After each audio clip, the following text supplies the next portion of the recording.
फूल खिला ससुराल में। पता नहीं कौन सुबह सुबह अपने नए होम थिएटर का प्रदर्शन कर रहा है। अरे सुबह सुबह गाने कौन सुनता है, वो भी इतने घटिया गाने। कल रात को नींद पूरी नहीं हुई और अब ये होम थिएटर की आवाज़। पता नहीं माँ जी, लगता है मोहल्ले में कोई नया आया है। कौन? कल वो मकान मालिक फ्लैट साफ़ करके गया, तब मुझे पता चला कोई तो रहने आ रहा है, लेकिन पता नहीं कौन है। माँ, वो हमारे पड़ोस में 4-5 लड़कियां रहने आई किराए से, शायद कॉलेज की है। शायद उन्हीं के घर से आवाज़ आ रही होगी। मैं दिन भर घर में रहती हूँ, लेकिन फिर भी मुझे कुछ नहीं पता। लेकिन आपको देखो, दिन में 4 घंटे घर पर रहते हो, लेकिन फिर भी पड़ोस में लड़कियाँ आ रही है, ये बात आपको पता चल गई। ऊपर से वो कॉलेज की लड़कियाँ हैं, ये भी पता चल गया। वैसे तो हमारी चुटकी कौन सी कक्षा में है, ये बात भी आप भूल जाते हो। अरे कल मैं कॉलेज से लौट रहा था, तब कुछ लड़कियों ने मुझे हमारे पड़ोस का पता पूछा था। उसी से मैंने अंदाज़ा लगाया है। तुम्हें बिना कहीं की बात कहीं भी ले जाने की आदत पड़ गई है। अरे बहू, वह सब छोड़ो, फ़िलहाल तो अदरक वाली मस्त कड़क चाय बनाओ। इस धड़ाधुम की आवाज़ से मेरा सर फटा जा रहा है।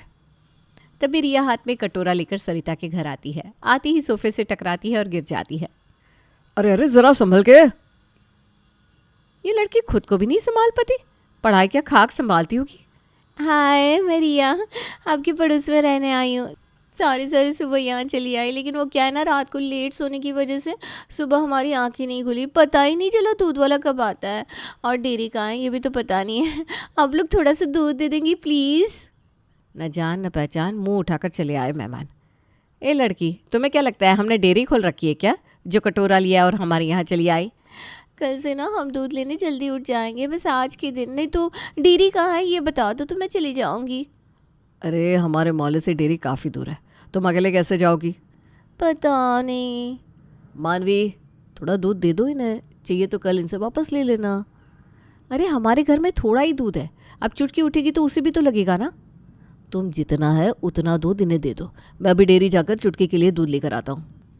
इन लड़कियों की मदद करने के लिए कितने कष्ट उठाए जा रहे हैं। घर का कुछ सामान लाने मार्केट जाने के लिए कह दूँ तब इन्हें 17 काम याद आ जाते। आंटी, अब दूध दे रही हैं तो थोड़ी चीनी और चाय पाउडर भी दे दो। वो क्या है ना, हम कल यहाँ रात को ही आए हैं, अभी तक राशन भी नहीं भरा। राशन का दुकान भी पता नहीं कहाँ है। ए लड़की, आंटी किसे कह रही है? तुमसे बस 2-4 साल बड़ी हूँ मैं। रिया, तुम एक काम करो, दूध, चाय पाउडर, चीनी ये सब रहने दो, जाकर अपनी बाकी सहेलियों को बुला लाओ। आज की चाय तुम हमारे घर पर ही पी लो। Oh thank you. अपने होम थिएटर का आवाज़ थोड़ा कम कर देना बेटा, बेवजह मोहल्ले वाले तुम्हारे गानों की आवाज़ से परेशान हो जाएंगे। जिस दिन हम गाने नहीं सुनते ना, उस दिन हम परेशान हो जाते हैं। और आज तो हमें पूरा घर लगाना है। काम करते वक्त हमें गाने सुनने की आदत है। अगर हम बड़ी आवाज़ में गाने नहीं सुनेंगे तो फिर हमसे ना एक भी काम नहीं हो पाएगा। सरिता अपने माथे पर हाथ मार लेती है। रिया वहाँ से चली जाती है। कौन लगती है वो लड़कियाँ हमारी? क्या ज़रूरत थी उन्हें चाय पर बुलाने की? अरे अब वो पड़ोसी है हमारी, एक दूसरे की मदद करना यही तो सिखाता है हमें पड़ोसी धर्म। अच्छा जी, फिर उन्हें ही क्यों, मोहल्ले के सारे लोगों को बुला लो चाय पे। ऐसे न्योता दे रहे हो जैसे कि मैंने यहाँ चाय की टपरी खोल रखी है। आए बड़े पड़ोसी धर्म निभाने वाले। बस पड़ोसी धर्म निभाते निभाते अपना पति धर्म मत भूल जाना, चुटकी के पापा। अरे जाने दो ना बहू, भगवान की दया से हमें कुछ कमी नहीं है।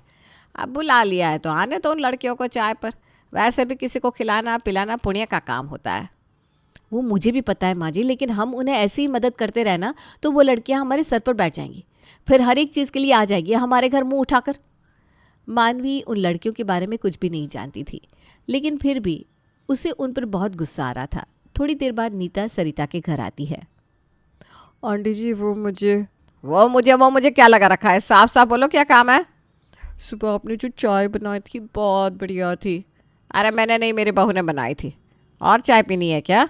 नहीं, मुझे ना थोड़े से दाल चावल चाहिए थे। हम सुबह से हमारा सामान लगा रहे हैं, लेकिन अभी तक हमारा काम ख़त्म ही नहीं हुआ। हमें मार्केट जाने का समय ही नहीं मिला। अभी आप मुझे थोड़े से दाल चावल दे दो ना, जब हम राशन खरीद लेंगे तब आपके दाल चावल लौटा देंगे। मोहल्ले से थोड़े आगे जाकर राशन की दुकान है, जाओ वहाँ जाकर दाल चावल लेकर आओ।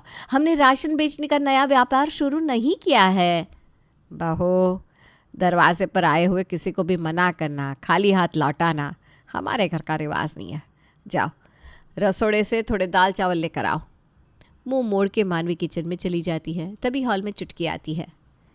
दीदी, आपने मेरे कपड़े क्यों पहने हैं?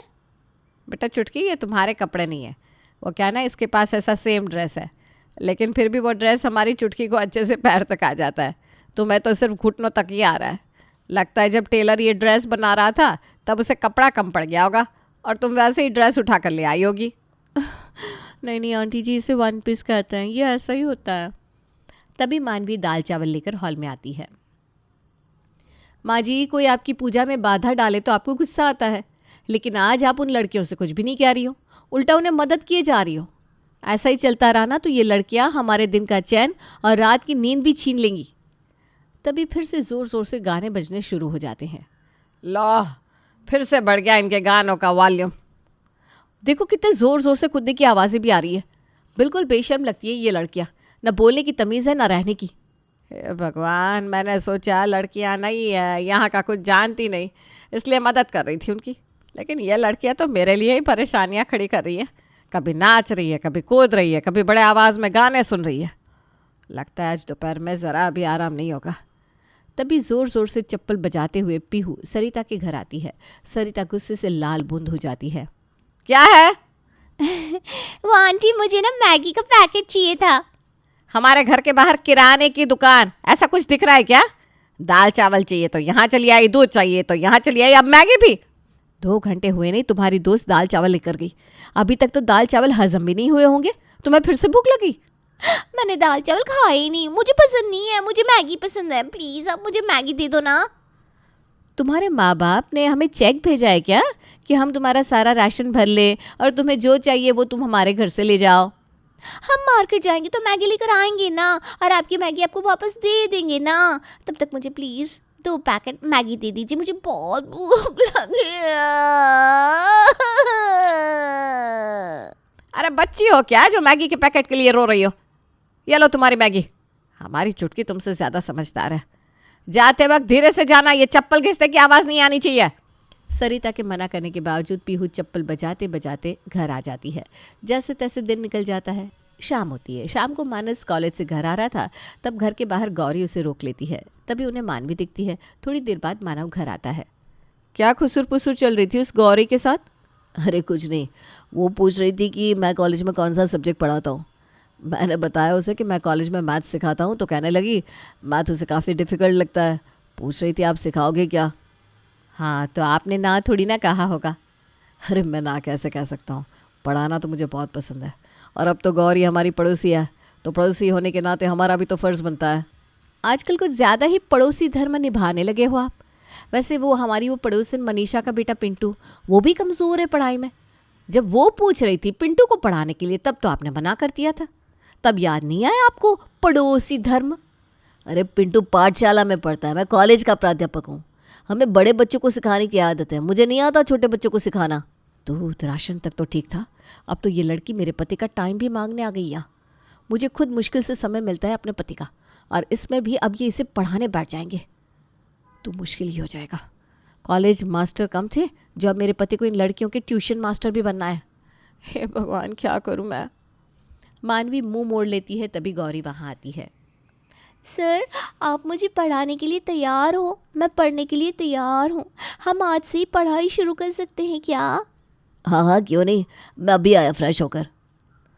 कहीं मेरे ससुराल में खिले हुए ये फूल मेरी शादीशुदा ज़िंदगी को मुरझा ना दे। मुझे जल्दी से कुछ करना होगा, नहीं तो अनर्थ हो जाएगा।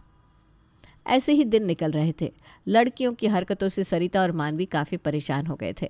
मानवी की आंखों में तो वो लड़कियां पहले दिन से ही खटक रही थी, लेकिन जब मानस उनकी तरफदारी करता तब तो मानवी और भी ज़्यादा गुस्सा हो जाती। लड़कियों को सबक सिखाने के लिए मानवी कभी उनकी किताबें छुपा देती, कभी उन लड़कियों को परेशान करने के लिए उनके घर चली जाती, लेकिन खुद ही परेशान होकर घर लौटती। एक दिन सरिता लड़कियों के गाने बजाने की वजह से काफ़ी परेशान हो जाती है। तभी मानवी सरिता को लड़कियों के घर पर जाकर बड़े आवाज़ में भजन गाकर लड़कियों को परेशान करने का सुझाव देती है। कुछ देर बाद सरिता घर लौटती है। क्या हुआ माँ जी, आप बड़ी जल्दी आ गई? मुझे तो लगा आज उन लड़कियों की कुछ खैर नहीं। आज तो वो लड़कियाँ भाग ही जाएंगी हमारे मोहल्ले से। यह सपना देखना बंद कर दे बहू। उन लड़कियों को हमारे मोहल्ले से भगाना इतना आसान नहीं है। अरे माँ जी, आप तो उनसे डर गई। ऐसा क्या कर दिया उन्होंने? मुझे लगा गंदे गंदे गाने सुनने वाली ये लड़कियाँ भगवान का नाम सुनते सुनते बोर हो जाएगी, पक जाएगी, मेरे सामने भजन बंद करने के लिए गिड़गिड़ाएगी, मुझसे माफ़ी मांगेगी। लेकिन तुम्हें पता है, जैसे ही मैं भजन गाने बैठी वो लड़कियां मेरे सामने आकर बैठ गई। भजन गाते गाते मेरा मुंह दुख गया, लेकिन वो लड़कियां एक और भजन कहती गई। जैसे तैसे भागी हूँ मैं वहाँ से, आइंदा कभी नहीं जाऊंगी। तुम अपना देख लो, मुझे इसमें मत घसीटो।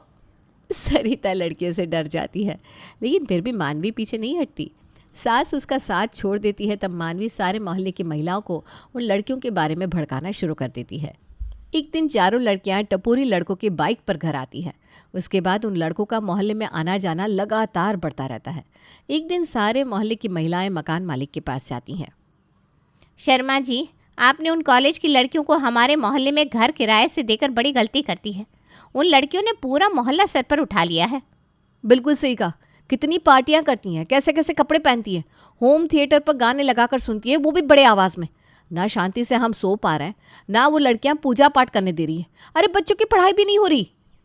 अरे अब तो उन लड़कियों से मिलने कुछ आवारा लड़के मोहल्ले में आने लगे हैं।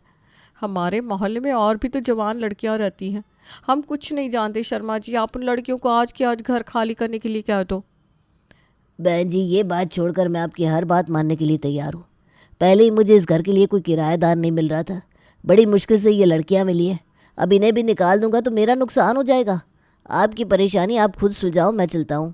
मानवी को लगा था सारी मोहल्ले की औरतों को वो जमा करेगी, मकान मालिक से उन लड़कियों की शिकायत करेगी, तो वो लड़कियां मोहल्ले से चली जाएंगी। लेकिन उसकी ये कोशिश भी नाकाम हो गई। फिर से मानवी सारी मोहल्ले की औरतों को जमा करती है। वो मकान मालिक शर्मा बड़ा ही लालची है। किराए के लिए वो हमारे बरसों पुराने संबंध भूल गया। उसने उन लड़कियों को नहीं निकाला तो क्या हुआ, हम उन लड़कियों को निकालेंगे। बहनों, हम आज से ही कोशिश शुरू करते हैं।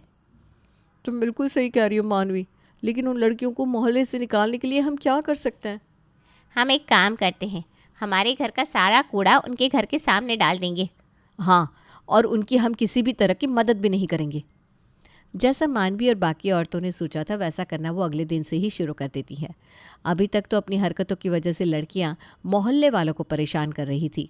मोहल्ले की औरतों ने लड़कियों को परेशान करने का अब ठान लिया था। अगले दिन मोहल्ले की सारी औरतें उनके घर का सारा कूड़ा उन लड़कियों के घर के सामने डाल देती है। कितनी गंदी बदबू आ रही है, ऐसा लग रहा है हम घर में नहीं डस्टबिन में रह रहे हैं। लेकिन हमारे घर के सामने अचानक इतना कूड़ा कैसे जम गया? मानवी और बाकी मोहल्ले की औरतों ने उन्हें डाला है हमारे घर के सामने, इतना सारा कूड़ा हमें परेशान करने के लिए। अब क्या करें हम? डोंट वरी गर्ल्स, मेरे पास पावरफुल होम फ्रेशनर है, हम घर में वो लगाते हैं। वैसे भी आज हमें कहीं बाहर जाना नहीं है, कल सुबह म्यूनसिपालिटी वाले आएंगे और ये सारा कचरा हटा देंगे। मोहल्ले वाली औरतें लड़कियों को परेशान करने के लिए हर एक कोशिश कर रही थी, लेकिन लड़कियां हर परेशानी का हल ढूंढ लेती थी। कभी लड़कियों के आंगन में गोबर डालना, कभी बच्चों को उन्हें परेशान करके उनके घर भेज देना। लेकिन इन सब का उन लड़कियों पर कोई असर नहीं होता। ना वो पार्टी करना बंद करती और ना ही मोहल्ले वालों की नींद खराब करना। नीता, हर रोज़ ये औरतें हमारे घर के सामने आकर कूड़ा डालती है, गोबर डालती है, हमें परेशान करने के लिए अपने बच्चों को भेज देती है। कितने दिन सहेंगे हम ये सब, और कितने दिन ऐसे ही रूम फ्रेशनर लगाएंगे घर में? मैं तंग आ गई हूँ। प्लीज़ इस समस्या का कुछ परमानेंट इलाज ढूंढो ना। अरे टेंशन मत ले गौरी, बस आज के दिन इन्हें झेल लो। कल से हमारे घर के सामने कोई कचरा नहीं डालेगा। वो कैसे? अरे आगे आगे देखो होता है क्या। अगले दिन सुबह होते ही नीता अपना होम थिएटर लेकर मोहल्ले के बीचों बीच खड़ी हो जाती है और ज़ोर ज़ोर से गाने बजाने शुरू कर देती है। गाने की वजह से सुबह सुबह मोहल्ले में शोर मचता है। ए लड़की, तुम अकल की दुश्मन हो क्या? सुबह के 6 बजे हैं और इतने जोर जोर से गाने सुन रही हो? अभी तक तो तुम्हारी इन गानों की वजह से हमें रात भर नींद नहीं आती थी। 12 क्या, तुम लड़कियां 2-2 बजे तक पार्टियां करती रहती थी। लेकिन अब पार्टी करना, गाने सुना सुबह सुबह शुरू कर दिया तुमने। तुम्हें जो करना है वो तुम्हारे घर में जाकर करो। हमारे मोहल्ले को तुम्हारी पर्सनल प्रॉपर्टी समझ रखा है क्या, जो ये साउंड हाथ में लिया और चली आई मोहल्ले में? अच्छा जी, ये मोहल्ला मेरी पर्सनल प्रॉपर्टी नहीं है, लेकिन हमारे घर का आंगन इस मोहल्ले की पब्लिक प्रॉपर्टी है। तभी तो आप सब औरतें हमारे आंगन में आकर कचरा डालती हो। देखो, तुम्हें समझाने के मेरे पास कई तरीके हैं। कल से अगर हमारे आंगन में किसी ने भी कचरा डाला तो मैं तुम्हारे घर में घुसकर गाने बजाऊंगी, बता रही हूँ। नीता का दबंग अंदाज देखकर मोहल्ले की सारी औरतें डर जाती हैं। फिर कुछ दिनों के लिए मोहल्ले की सारी औरतें उन लड़कियों को नज़रअंदाज करती हैं। मानवी ने कितना कुछ किया, लेकिन लड़कियों के बर्ताव में ज़रा सा भी बदलाव नहीं आया। मकान मालिक से शिकायत करके भी कुछ फ़ायदा नहीं हुआ। अपने तरीके से लड़कियों को समझाने की कोशिश की, लेकिन वो कोशिश भी नाकाम रही। ऐसे ही दिन बीतते गए। बेचारे मोहल्ले वाले लड़कियों की हरकतों को झेल रहे थे। एक दिन मानवी को पता चलता है कि लड़कियों के घर उनके माता पिता आए हैं। मनीषा, तुम्हें पता है मोहल्ले में उन लड़कियों के माता पिता आए हैं। उन लड़कियों को सिर्फ वही समझा सकते हैं। चलो हम उनके घर जाकर उनसे उनकी बदतमीज़ लड़कियों की शिकायत करते हैं। हाँ हाँ चलो, मैं भी चलती हूँ।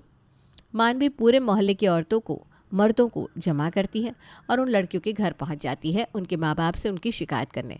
तभी वो लोग खिड़की से देखते हैं कि उनके माँ बाप खुद बड़े आवाज़ में गाने सुन रहे थे, नाच रहे थे, पार्टी कर रहे थे। ये सब देखकर सब अपने सर पर हाथ मार लेते हैं। तुम्हें अभी भी अंदर जाकर उन लड़कियों के माँ बाप से उनकी शिकायत करनी है? जिनके माँ बाप ही बिगड़े हुए हैं, उनकी लड़कियों से हम क्या ही अपेक्षा कर सकते हैं। लड़कियों से ज़्यादा उनके माँ बाप को समझाने की ज़रूरत है। वो क्या खाक समझाएंगे इन लड़कियों को। पता नहीं किस मुहूर्त पर हमारा इन लड़कियों के साथ पाला पड़ गया।